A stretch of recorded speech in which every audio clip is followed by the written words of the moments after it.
Hello, hello, hello. Thank you for tuning in to the Keto Answers podcast. I am your host, Dr. Anthony GUSTIN, and joining me this week is Steph Lowe. You might know Steph as a natural nutritionist. She's down in Australia doing some awesome things.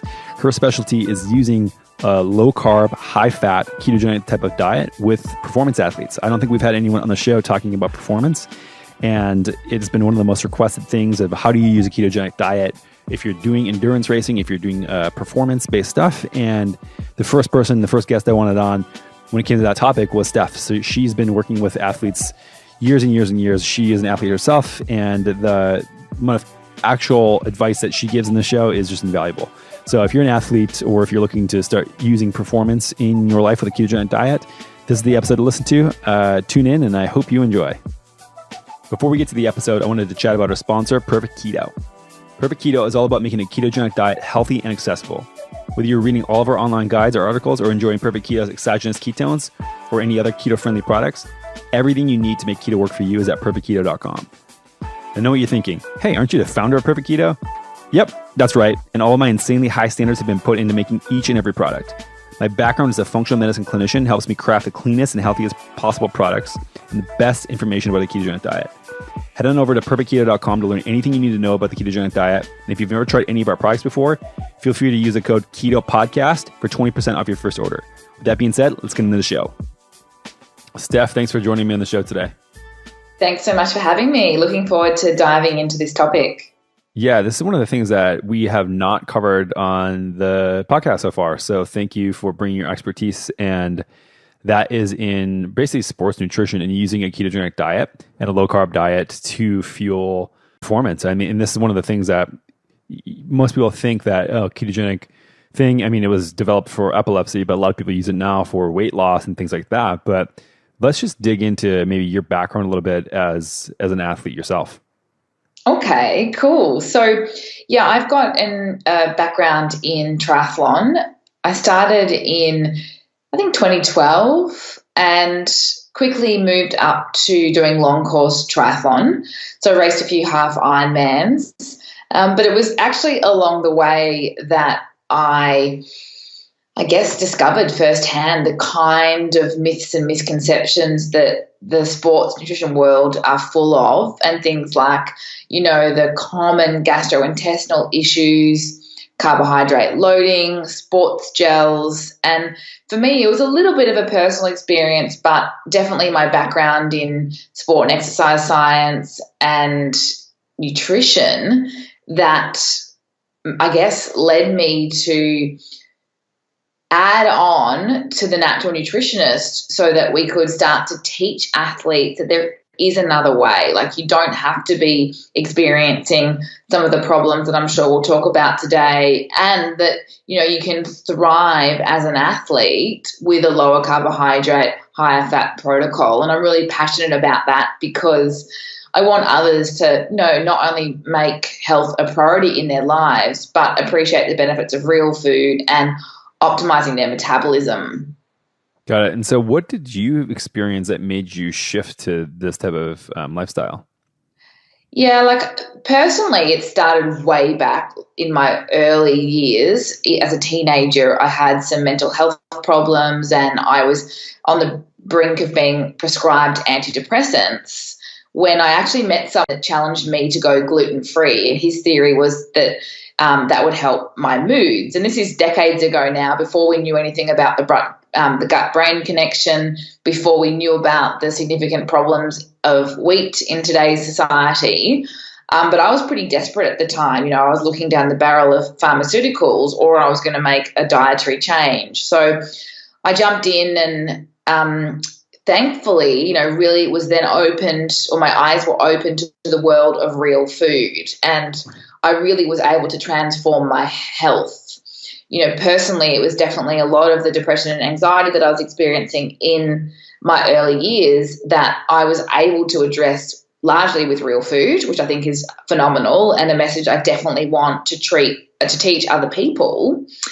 And, whilst it started with the catalyst of being gluten-free, I quickly moved into that just eat real food arena. And then from there, I've dialed in further to lower carb, higher fat. I mean, a lot of it comes from the research that I've done over my years, studying nutrition at a tertiary level at university.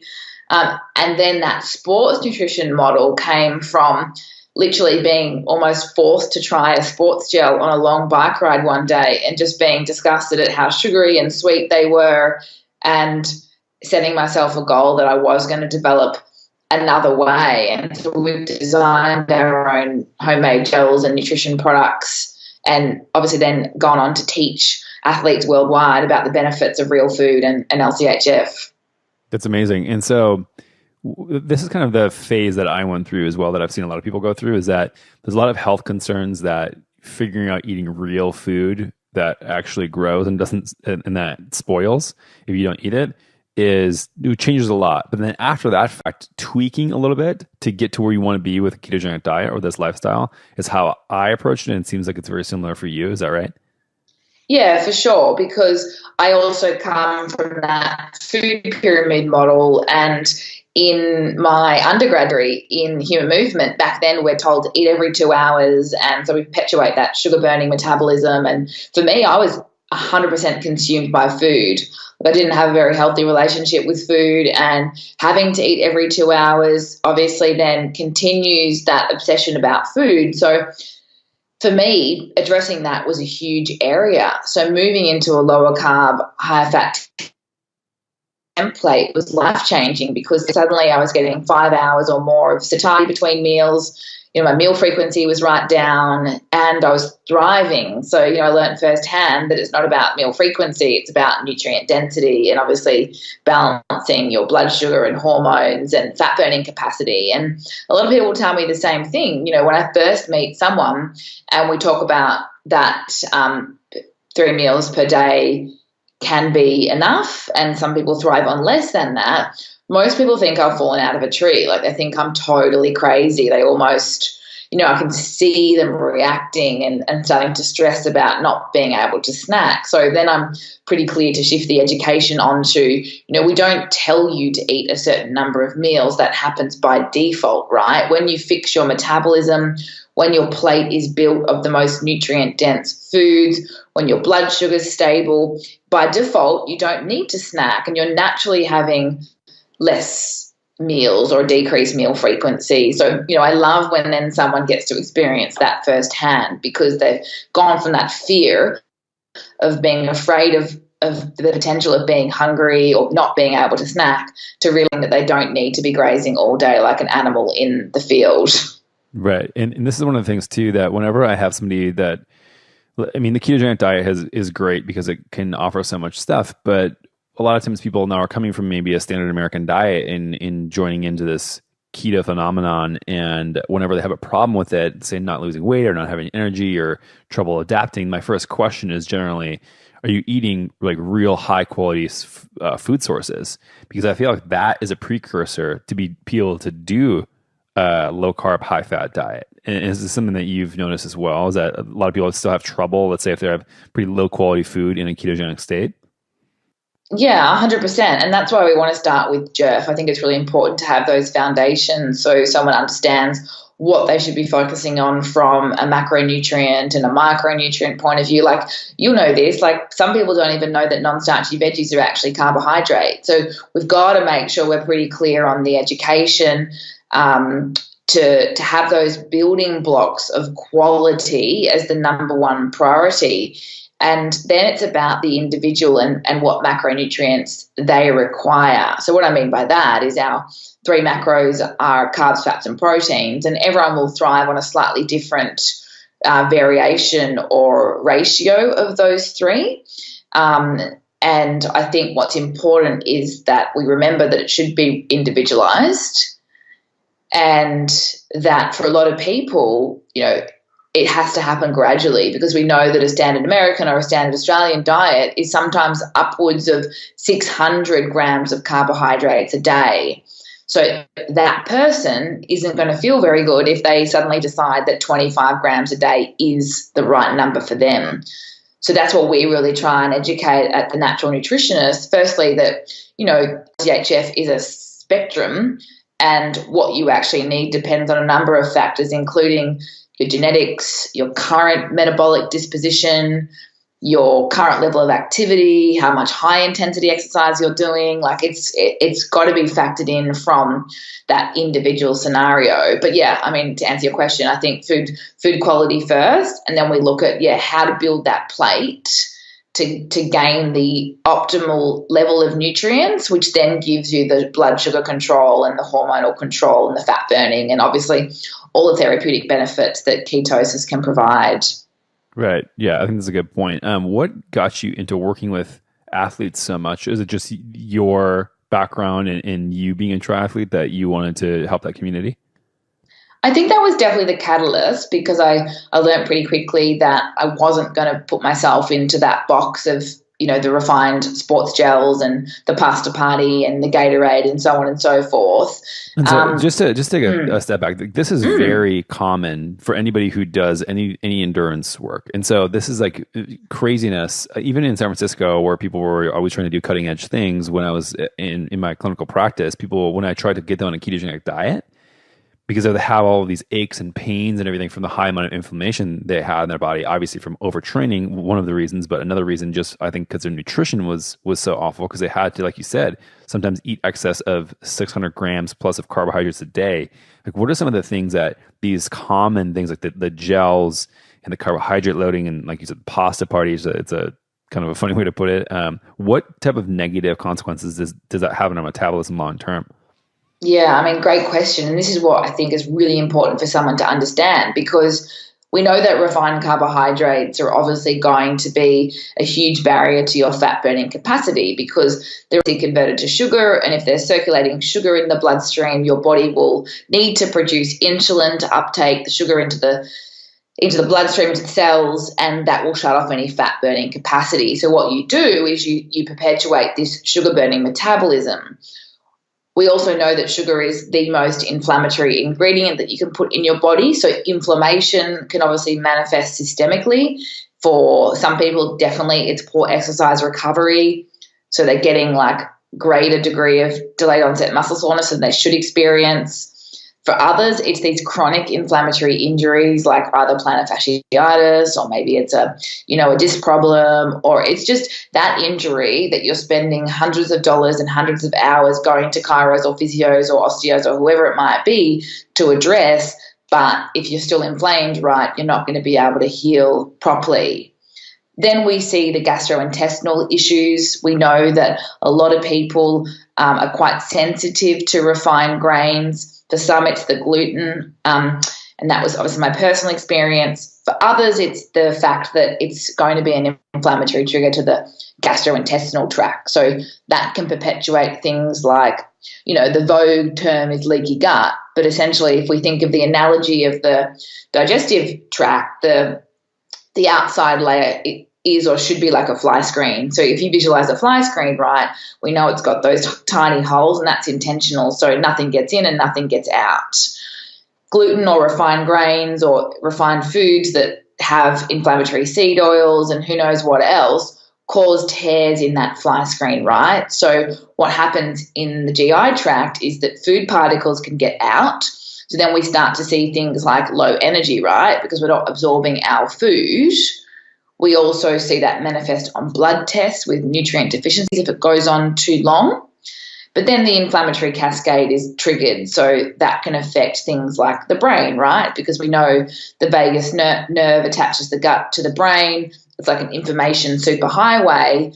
And if that inflammatory cascade is triggered, then we can start to see problems with either cognition or mental clarity. And yeah, definitely it can manifest in things like depression and anxiety. So all this stuff from something that is just not even necessary. It's just something that we think we should be doing.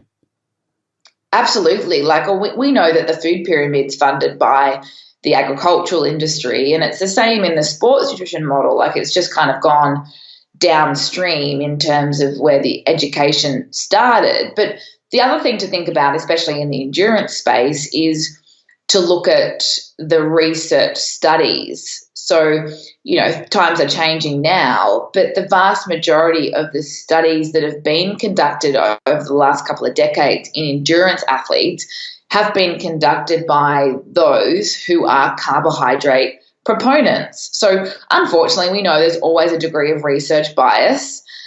Then we also know that studies are very expensive, so they need to be funded by someone. And companies, especially in Australia, companies like Nestle and Kellogg's are very influential. So we can absolutely, determine what their studies are going to find when it comes to carbohydrates, right? You don't need to be a rocket scientist to make the connection there. I just think also we didn't know there was another way because that research was squashed for so long. So people, honestly, athletes assumed that they needed carbohydrates to perform, and without that fuel or without high amounts of that fuel, their performance would suffer. But now we know that the opposite can be true, which is really exciting. Right. And so how do people make the transition from that? I mean, it's a huge lifestyle switch. And as I'm sure a lot of people who are listening know, you can't just start burning fat immediately. So what are the strategies that you've used with athletes that are just their metabolism is set up in a way where they're using sugar for energy and needing to supply it with so much and have this dirty energy system? How do you switch them from that to a high performance state burning fat for fuel primarily? Yeah, for sure. So, one, it takes time, right? So we know there's the metabolic gray zone where you go from burning a predominant fuel of sugar to being able to access your fat reserves. So it's about 4 to 7 days, but it can go longer relative to where the individual is starting from. And it will always come back to that, right? It'll come back to where that individual is at. So if they're basically not racing and then they're a period of training where they can drop their intensity down or they're doing some base training, then what we can do is ratchet down the carbohydrates a little bit more because they're not going to need to be using their glycolytic energy system as much, and they haven't got any significant performance demands on the calendar. So let's say they were having, a couple of 100 grams of carbohydrates per day, and they're not doing much high intensity. We can quite quickly get them into a fat-burning state if they're able to commit to an intake of about, 15% of their daily calories from carbohydrates. So it's not going to be strict keto necessarily straight away, but it'll be, under 100 grams of carbs a day, depending on how much volume that person is needing to consume. Okay, so just starting to ratchet it down kind of almost in a stepwise fashion, getting them to a point where it's easier to make those changes? Yeah, definitely. Because we want it to be lifestyle driven, right? I think a lot of people assume, as I said earlier, that it's 20 or 25 grams. And, a lot of people, when they don't do that properly, they just can't stick to that. So what's the point when our number one goal is compliance, right? You're only going to get results from something that you stick to. So, yeah, I like the 15% because you can still get, an abundance of non-starchy veggies, a little bit of fruit, maybe even some good starches post-training, depending on what that intensity session looks like. And we can actually still be burning fat and therefore producing ketones, and obviously supplementing on top of that to get the benefits from a metabolic point of view. And then it's an evolution, that athlete, if they've got good genes and they're happy with their body composition and they're training efficiently, i.e. not doing too much high intensity, they may very well thrive on 15% carbohydrate and not need to go any lower. If you go lower, it's important to be able to track all the markers that we speak to our clients about, like it's, energy, it's digestion, it's sleep, it's hormones, because lower is not necessarily better. Right. And so the adaptation phase, when people really start feeling great with performance, how long have you noticed that to take? Feeling great, I think, takes a couple of weeks. But it shouldn't, I think if it takes longer than 2 weeks, something's wrong. Like they're not eating enough fat. Probably they've come from a fearing the fat, low fat background, and they're trying to do low carb fat, which we know is disastrous. Right. So anything beyond 2 weeks, I would go back and look at what they're eating and what their stress is like, what else is going on in their life that might be a barrier. Do they have some kind of dysbiosis? The answer is probably yes, because everybody does. So we need to start to take more of a holistic picture, because it's more than just the carbohydrates you're eating, obviously. Right. And so you said that also using some products to help transition people. Is there anything that you're using specifically that maybe if somebody's looking to switch from a high carb to a low carb in fueling performance of that they could use? Yeah, well, the first thing we do is an MCT product, either an oil or a powder. And I think that's especially when someone's maybe not quite at their goal carbohydrates, we still want them to be LCHF. Remember, it's a sliding scale from 20 to 150 grams a day. So we still want them to be eating real food and lowering their carbohydrates. But MCT will obviously help with that ketone production, which gives them the fuel to be able to start to set up that dual fuel system, obviously glycogen from carbohydrates stored in the muscle and exogenous carbohydrates, and then fat from our stores when we get to that point of being able to access them.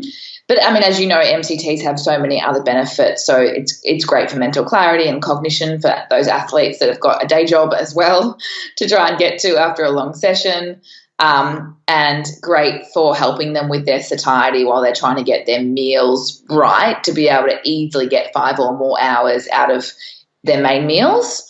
I think, MCT is really powerful there as well. Nice. And so have you noticed a tolerance issue? Because when we released the MCT powder, one of the things that we noticed too is that especially with athletes, long rides, you need to fuel yourself, and taking oil that much, I don't think your gut can handle as nearly as much as you can with the powder. Have you noticed much of that? Yeah, 100%. I think that's why the powder is such a great idea, because most people can literally only start with a teaspoon of MCT oil. Whereas, when you're trying to use it from an energy source, or even if it's calories in like a bulletproof coffee, you really want to be able to get a tablespoon or more in there combined with the ghee in that example, or the grass-fed butter. And, not a lot of people can tolerate that. So the powder means you can obviously, you can get more energy out of it if it's a meal replacement, and, of course, help extend the fasted component of those aerobic rides and runs, or whatever the sport is, so that, you can be working on optimizing your fat oxidation in those sessions as well. And they're the sessions where you can really make a difference, because you're out there for longer, right? So you can really start to teach your metabolism to burn fat for, a couple of hours or more.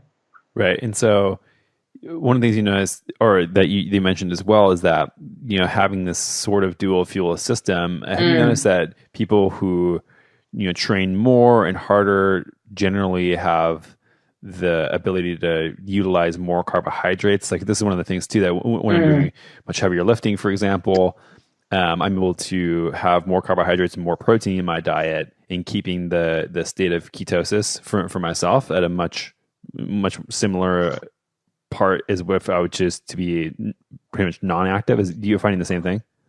Oh, absolutely. And that's why we teach percentages. So you could imagine that if I taught you that you needed to eat X grams per day, that would then look like the same number of grams on a non-training day and a training day. And that just doesn't make sense, right? Because especially weights or track sessions or interval sessions, they are higher intensity. So you are relying more on your glycolytic energy system, which means you are burning through more muscle glycogen, which is essentially a sink that you're draining, which needs topping back up. So, you absolutely do need to be consuming more carbohydrates relative to the intensity. Like, if we just look at some numbers, I mentioned 15%. So, like, just because my math isn't amazing, but 15% of, say, 2,000 calories is 300 calories, which is 75 grams of carbs, right?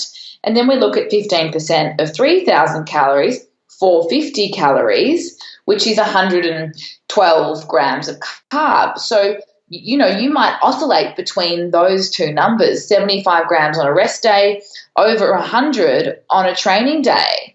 And that they might sound quite high in terms of grams per day to someone that's strict keto, but this applies to someone like you who I'm pretty confident your metabolism's in check, you're lean, you're training at high intensity, and that 15% may work for you. I don't know if you've tried those exact numbers, but the point is it should be scaled relative to the day, and especially we always say your carbohydrate requirements are relative to your exercise intensity. Right, and I'm sure you see a really high individuality here with people in the amounts that they can tolerate. 100%. And those numbers were definitely more driven towards a man, because there's not many females I know that would be eating 3,000 calories, obviously. Right. But yeah, it's very individual. And again, that's why I like to do the percent. But some people need to go lower than 15. Absolutely. If they're a little bit overweight at the moment, if they've got an underlying carbohydrate intolerance, especially if they're coming off a standard Australian or a standard American diet, and an athlete that's been, at the pasta party most nights, they're going to potentially have a lot of undoing to do, like some reversal of that carbohydrate intolerance. So we may very well need to try what 10% looks like in their day and see how their body responds. And, we do lots of blood testing, like pre and post, to make sure we're dialed in with how that individual is responding and what their metabolism is doing over time as well. And what are some of the positive things that you notice change there? In bloods? Yeah. Yeah, the first one that we do, like definitely blood glucose levels. I mean, obviously they're very much impacted by a previous meal choice. So often when someone's first coming to see me, they're eating too many carbohydrates. So naturally their blood glucose level is going to be like above 5 here in Australia. And then the next test that we might do 8 or 12 weeks later, they're definitely under 5, which is really, really important. Longer term, I mean, the most important blood test in medicine is your glycated hemoglobin. So your HbA1c is a indicator of the sugar or the amount of sugar that's attached to your red blood cells. And it's about a 3-month trend that tells you where on the pathway to pre-diabetes you are. So it's pretty serious. We know that the goal is less than 5.3, yet so many athletes, even if they look healthy on the outside, they're coming to me off that carbohydrate template, straight from the pasta party with a HbA1c of 5.5 or even higher, which is getting very close to a pre-diabetes diagnosis. Can you imagine the shock when someone sees that for the first time? Like, for me, that is a huge red flag that the volume of carbohydrates they've been eating is not serving their health and wellness and longevity. So then we obviously change what they're eating. A lot of the time we have to change some of their training strategies and stress and lifestyle and caffeine consumption. And then we get their HbA1c down to about 5.2, and it's happy days for everyone. It's amazing to see that transformation. We also look at a couple of inflammatory markers. We do homocysteine for lots of reasons, including methylation, but we know that it's an inflammatory marker where 7 to 7.5 millimoles per litre is ideal. And I'm seeing huge numbers here that definitely, it's multifactorial, but it's important to look at from that inflammatory side of things. And then, of course, blood lipids. So we want to look at triglycerides to make sure they're less than 1. And total cholesterol to HDL ratio less than 3.5. And that's for, obviously long-term health, which should be our number one goal, but from a day-to-day point of view to make sure there's no systemic inflammation that we need to deal with. Yeah, so I also had the same experience when taking blood work and labs from athletes of mine that had sports injuries, where they were borderline diabetic and they were shocked as well. They thought, why do I need blood work? I'm super healthy. I work out all the time. And I would get them back and be like, no. And then we had to have the same conversation I'm sure you had, which is, this is what's happening to your metabolism when you have 500, 600, 700 grams of carbs every day. Like, you can't keep doing this to your body. And this is why, like, you can still be fit and lean on the outside, but be destroying yourself on the inside. So that was actually a very common thing that I saw, especially in San Francisco. I mean, a lot of type A people who just grind, super stressed, and then like beat their bodies up and then fuel it with something that they think is healthy, but is really destroying them on the inside. One of the things that you mentioned also is that, the long-term goal, it's great to be performing at a high level, but the long-term goal is to be super healthy, right?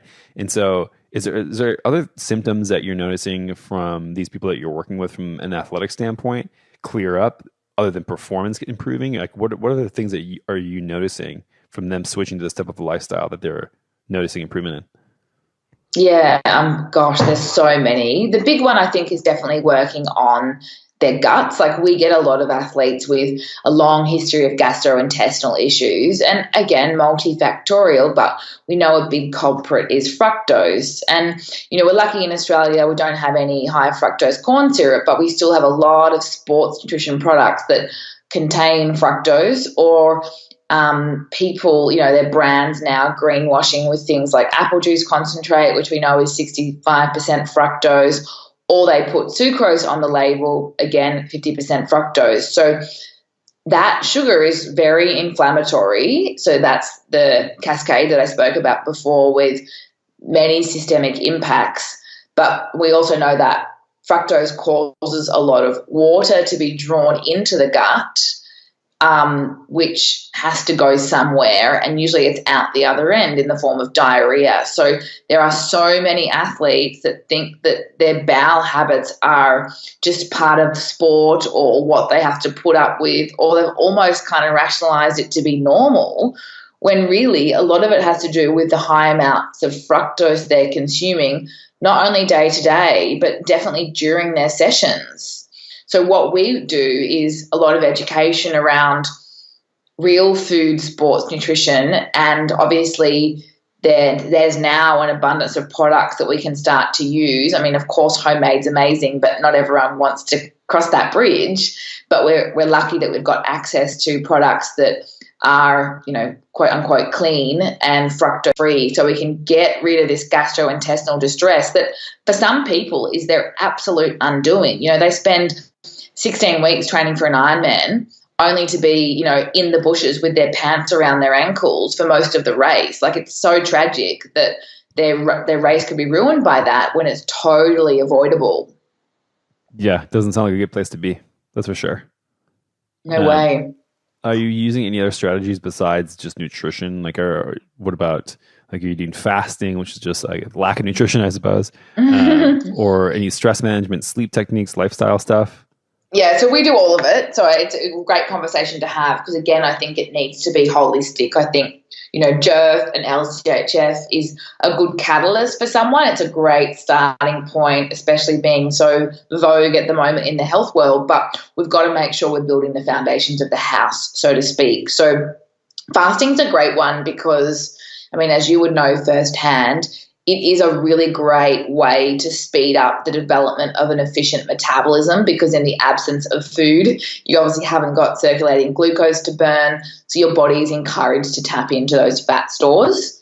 That's obviously a more of a day-to-day benefit. We know that fasting has some amazing longevity benefits in terms of regenerating the telomeres, so that for me is really exciting that we've got that right in front of us. And it's not a supplement, it's completely free, and it's a really great strategy to start to implement. I'm just really particular with how I teach that and to who, because firstly, I'm really aware of the research and that a lot of the research is conducted on men, so we absolutely can't translate that straight to a female, especially one of like childbearing age. Secondly, I think that fasting is a muscle, and it needs to be trained. So it's not necessarily something I get someone to do, like a client to do straight away. If they're coming off lots of carbs and lots of snacking and extreme hunger or poor blood sugar control, they are not going to do well with fasting yet. It's something we will teach them more once they've got the foundations right and they're getting, the 5 hours of satiety out of each meal. But naturally, I think a lot of people are doing it. They just don't know it. Like, one of my favorite places to start when I educate on fasting is just simply by extending your overnight fast. Right. So you can do that in many ways. You can have an earlier dinner, you can have a later brekkie, you can do a combination of both. We do set a minimum of 12 hours, which I know is nothing to you, but then we work the athlete up to doing a 16-hour overnight fast, a couple of days per week to begin. But there's more nuances for a female depending on where they are in their menstrual cycle, because we have to, be factoring in that hormonal balance for, women of childbearing age. Can you touch on a little bit of your strategies that you use for that timing? Yeah, for sure. So we know that weeks 1 and 2 of a cycle is where a woman is like more masculine. She's usually more resilient and stronger. And that is a good time for things like more high intensity training. It's good for changing your macros. It's definitely the best time to start to experiment with longer eating windows, overnight fast, or even things like broth fasts work really well in that half of the menstrual cycle. Around about mid-month is where ovulation occurs, and the other side of that is obviously the luteal phase, where a woman is more, she's starting to sort of go into the winter, so to speak, and it's a little bit more sensitive, and she's obviously about to go through a pretty big process of shedding her lining of her uterus, so it's more stressful. So fasting doesn't always work very well then. I think still meal windows are important, and eating intuitively is very important. Like, we don't go back to any kind of crazy snacking or, long eating windows if possible, but I think it's just important that the individual appreciates that their month is like 2 different halves. And they need to make sure they're quite intuitive with looking at what suits their body the best. Does that make sense? Yeah, I think it makes a lot of sense. Have you ever tried dry fasting? No. You know what this is? Absolutely nothing? Or yeah, so you can't even shower or like wash your hands or anything because so the theory is that you're just drinking water and being in contact with water, your body can use that to do a lot of cellular processes. When you remove that entirely, don't drink any water, don't shower, don't come in contact with it, because you can absorb a lot through your skin, that you're basically getting like a 3 times benefit to your fast, and you can get to autophagy way quicker. And this has been done a lot in Russian studies and areas where basically your cells will start to break down and increase autophagy because your body wants water for cellular processes. So it says, okay, what cells can we not use here? Okay, you're not doing your job. I'm going to break you down and use you for water. And so you just speed a lot of that stuff up. It's intense. The longest I did was 2 days, and it felt like a 6-day fast. So I've done a 7-day fast, and it felt pretty much the exact same by the end of it. I do not recommend anybody try that without any supervision or without any incredible experience with fasting. But yeah, it's something that I've been toying around with a little bit now, maybe 1 to 2 days, but it's intense. Yeah, and I can appreciate that, but I also follow your journey, and I know what steps you've taken over time to really strengthen that fasting muscle. So, you're a candidate for something like that, but not many people are. And, just from a personal experience, I was only, quote unquote, doing 8-16 or 16-8, so an 8-hour eating window and 16 hours of fasting. And I noticed that my hormones were becoming quite dysregulated. I was doing it every day as an experiment, so I know now that was too many days for me. But I share this story because I don't want other people to feel like it's like black or white. I think fasting is quite grey in terms of how you can do it and when you can do it and what the definition of the actual strategy is. No, I agree 100%. Yeah, it's not as simple as just do it whenever. Yeah, I've noticed a lot of benefit and success from people I've worked with as well as myself. So it's one of these things it's very, very individual, and I think that nobody should like go out, like you said, you should bridge yourself into it and start exercising that muscle. It's not like you would go try to squat 500 pounds if you've never done anything other than an air squat before. It's the same type of thing. So it's a cellular, it's a cellular stress that if you're not used to it can be very dangerous. So don't go crazy and do dry fasting right off the bat if you're listening to this. But it is definitely something that I'm interested in moving forward. Just curious if you have had any experience with it. So what do you think are some of the myths or I guess common misconceptions also about performance and using a high fat, low carb lifestyle? I mean, the biggest one hands down is that people think it will make you lose your top end. Right, so that's what I hear too. Yeah. What they forget is that we open up a dual fuel system, like I said. So you actually have more available because you've still got your glycogen for high intensity, and then you've got your fat for the rest of the time, including sitting still and sleeping, right? So you actually have this unlimited supply. And provided you don't ratchet down your carbohydrates unnecessarily low, you can get all the performance benefits and get rid of all the negative side effects of just having that single fuel system and obviously eating a lot of carbohydrates. So I say to anyone that tries to tell me that myth is you're obviously not doing it properly. Like if you feel like you've gotten slow or you're getting slow or you're losing your top end, you're not doing it properly. Like it's got to be the correct prescription of keto or LCHF. And again, I spoke about metabolism, current health status, exercise output, level of intensity, like all those factors need to be accounted for. And I think an athlete can definitely thrive. Yeah, I think that's one of the biggest things is that there's so much gray area, like we've discussed, in betweens where people need to really dial it in on themselves, and sometimes it takes some tweaking.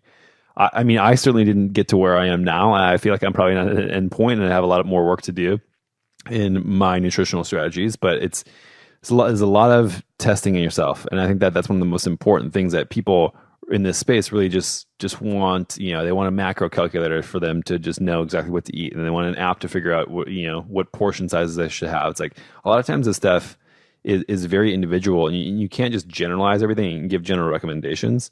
And I'm sure you notice a lot of the same things too with performance and how people adapt. And it's just there's so many variables. What are you using as far as we talked about nutrition and fasting? What about other strategies for maybe stress reduction or general movement or sleep? What are some things that you do to kind of encompass everything and have a bigger package of health? Yeah, for sure. And I think the stress conversation is really important because, as we know, chronic stress will increase the hormone cortisol, which will increase insulin, and that will stop your fat burning. So a lot of people have a big sort of epiphany when they learn about the fact that it does need to be a little bit more holistic, because you can be dialing in the carbs and you can be nailing your training, but if you've got that stress bubbling away under the surface, it will be a big barrier to not only your day-to-day and metabolic goals, but your long-term health. So we actually start the stress conversation with work on sleep hygiene, because we know that sleep is, essential for everything in the health kind of bucket, so to speak, as well as exercise recovery for our athletes. So we look at what someone's doing in the last hour before bed, removing their exposure to blue light. So whether they do flux on their laptop or the night shift mode on their iPhone, whether they buy a pair of blue blockers and wear those. It's about, getting off social media, having a technology detox, and making sure you've got that hour before bed to wind down and be in that sympathetic nervous system rather than, wired and parasympathetically dominant. We speak about, the importance of a dark room. It's important to have the outside light removed, and the temperature is Goldilocks, so not too cool and not too hot. So looking at your, the actual environment you're sleeping in is really important as well. When it comes to additional stress management techniques, I'm a big fan of mindfulness. I believe it can be conducted in many forms, so it doesn't need to be cross-legged with candles burning. I think some people love to do yoga as their mindfulness. Others, it's a barefoot beach walk. The real point is awareness of the breath. So teaching an athlete about diaphragmatic breathing is so important for stress management, but we also know, obviously, for our oxygen carrying capacity as an athlete, if we're not breathing properly, we're utilizing only a third of our capacity, and our body's also in fight or flight mode. So that's very stressful as well. And then unfortunately, we do have to have the caffeine conversation with some people.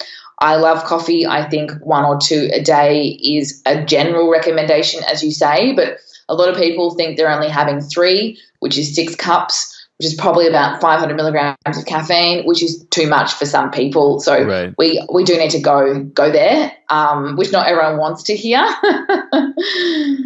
Yeah, and this is one of the things that it's I have to check myself. It's one of those things that I slip up on. I mean, I have an espresso machine in my house, and I love coffee as well, and it doesn't affect me that much from like, I'm a very slow caffeine metabolizer. And so I can chug a bunch of coffee before I go to bed and I don't have a problem. But even at points where I'm having, sometimes it's like, okay, I had 3 double espressos.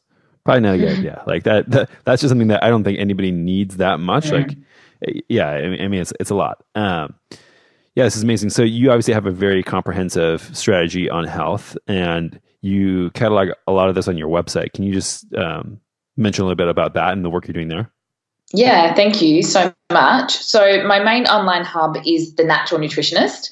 So we celebrate the importance of real food, but we talk about the incredible effect it has on your performance and athletic longevity. So I really want, health to be our number one priority. And then obviously, if we are focusing on our health, we can have all the things underneath that, including, a thriving, productive work life and amazing performance benefits.